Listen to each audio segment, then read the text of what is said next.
with the Rancher's Homestead. Welcome back to the channel.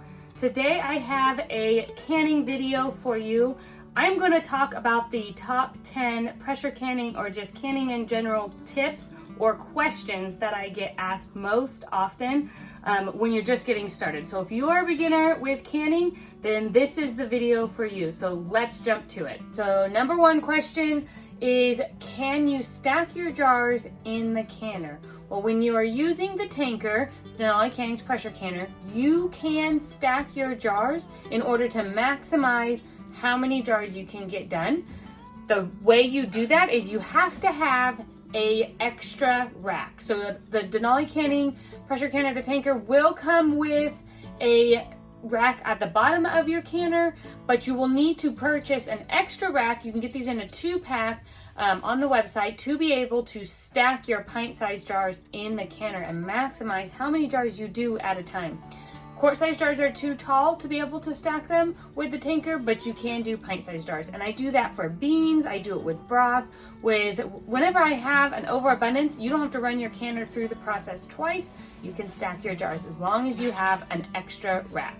Okay, question number 2 when it comes to pressure canning is, what foods need to be pressure canned? Well, just a rule of thumb is low acid foods is what needs to be pressure canned, which is mostly beans, anything with meat involved, so broths, or if you're gonna do meals with meats, and almost all vegetables need to be pressure canned, not water bath canned.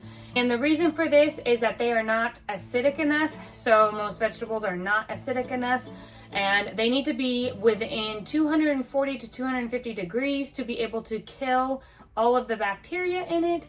And that's not attainable with a water bath canner, but it is attainable with a pressure canner. So low acidic foods like green beans or beans in general, corn, carrots, potatoes, all of those need to be pressure canned. And then again, anything with meats in them, so anything that you make that actually has a meat in it or from a meat product like a broth or ready-made meals or just straight meat. You can just straight ground beef, chicken, venison, any of those things. So low acidic foods is what needs to be pressure canned.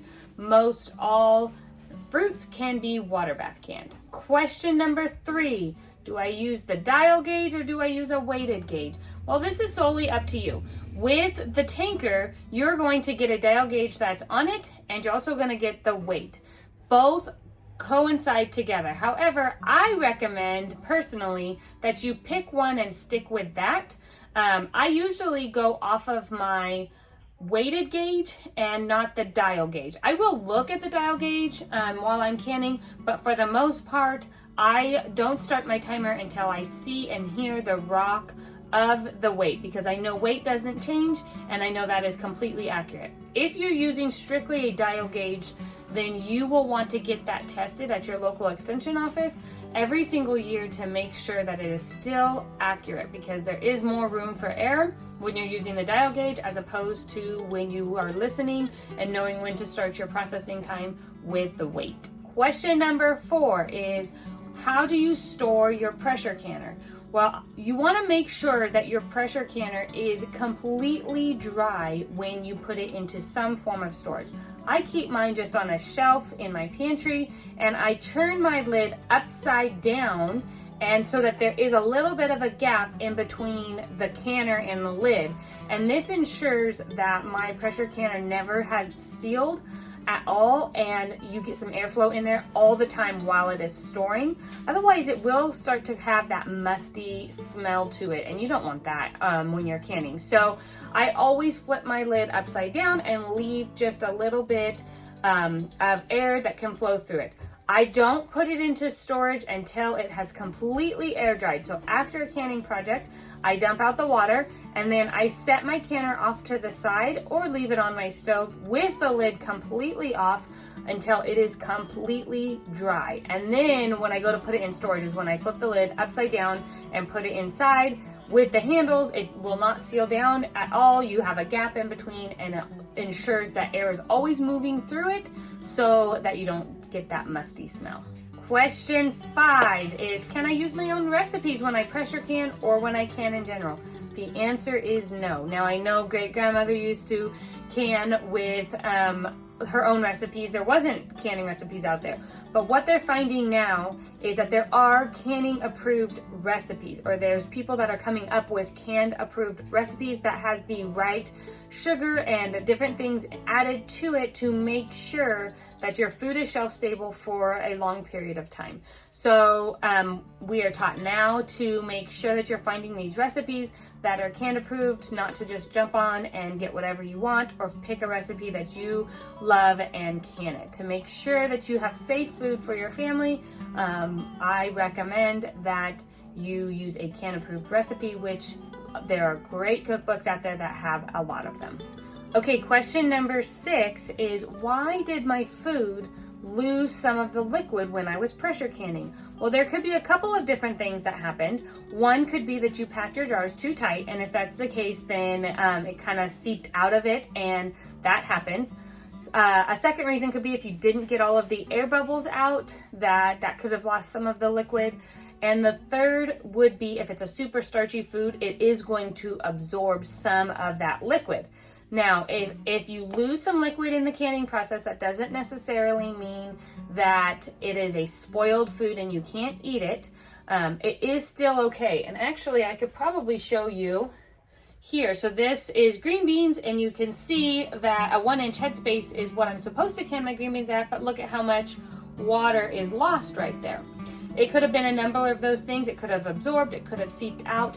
The one thing you do want to know, this is okay to eat. I'm okay with it. I will dump it into a pot and heat up my green beans and we'll enjoy them. If you lose more than half of your liquid, then you are going to want to refrigerate them, and you will want to eat them within the first week or so. But a little bit of liquid lost is nothing to worry about. It doesn't mean your food is bad, and you can still enjoy that food that you worked hard to can. Question number 7 is, are rings necessary during the canning process? The answer is yes. Your rings are necessary when your jars are in the canner and when they are cooling down from the canner.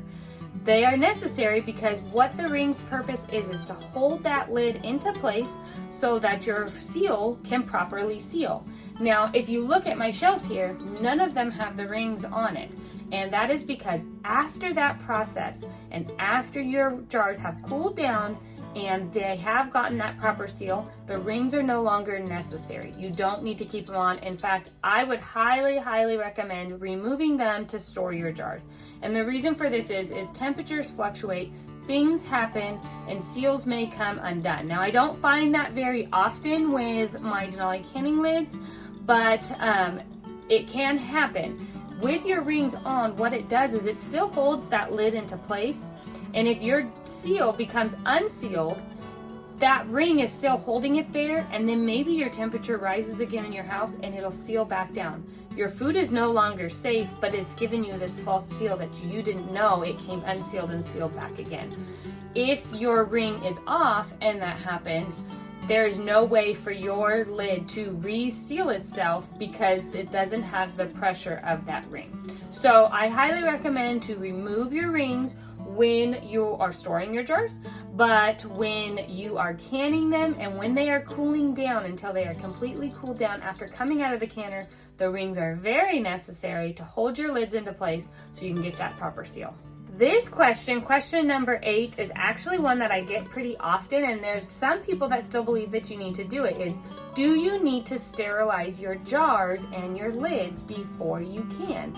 And what they have found is the quick answer is no, you don't need to sterilize them. Now you need to start with clean jars and lids with just warm soapy water, but in the terms of sterilizing them, that's no longer a practice that is necessary. And the reason for that is when they are in the canner, they are being sterilized. So as long as your jars are started clean, then you are safe to fill your jars and move on with the next process. Now, if you are canning something that's less than 10 minutes, which would be mostly water is what I would think. I think even juice is higher than 10 minutes. Then you are going to want to sterilize them because they're just not in the canner long enough at that high temperature to kill anything off of it and to make them a sterile jar. So to sterilize them beforehand, the quick answer is no, you do not need to do that as long as you're processing these for more than 10 minutes. But you do want to start with very clean jars. So make sure you're using warm soapy water to get all of your jars very clean, all of your lids very clean, and then you are safe to go. Question number 9 is, do I need to vent my pressure canner? The answer is yes, you do need to vent your pressure canner. And the reason for that is if it's not properly vented, the temperature inside of your canner will not regulate with the dial gauge right. Now here is the cool part. The tanker has an automatic vent system already in the canner. So you don't really have to worry about much. As long as you've got your lid sealed on right, it will do all of the work of venting for you. Once you turn your stovetop on and it starts to heat up, it will automatically vent in the handle and then it'll seal itself off and start building pressure once it's done venting. So that is the really cool part about the tanker, is that yes, it's very important to vent your pressure canner before sealing it off and getting it to start building pressure, but the tanker does all of that for you and it makes it so simple to use. Our last question is, can you reuse your lids? Now the answer, I know we've talked about great grandma before, that she did all these things and they reuse lids all the time. But what they're learning is that it is not safe to reuse your lids. You need to start with a fresh lid every single time you do a canning project. And the reason for that is that the sealing compound becomes indented when you use it the first time, and you're not going to get an airtight seal again the second time. So it's not safe. It's not a safe practice to reuse your lids every time. Good news is that it is super easy to get on the Denali Canning website and order more lids. And they come in nice packages. You can get them in a lot of them, or you can get just one package at a time, and you will have lids all of the time to be able to do all your canning projects. And that is it. So those are the top 10 canning questions that I get the most, or that I feel beginners are really questioning and don't know what the answers are for that. Make sure to like and subscribe to the video. I send out one new video every single week. Jump on over to the blog and put in your email address, become an email subscriber over there. I send out an email a week with recipes, canning recipes, different farm life and gardening tips, all the things that we're doing over here on our homestead on my blog. So I hope this video was helpful and have a good time canning this year.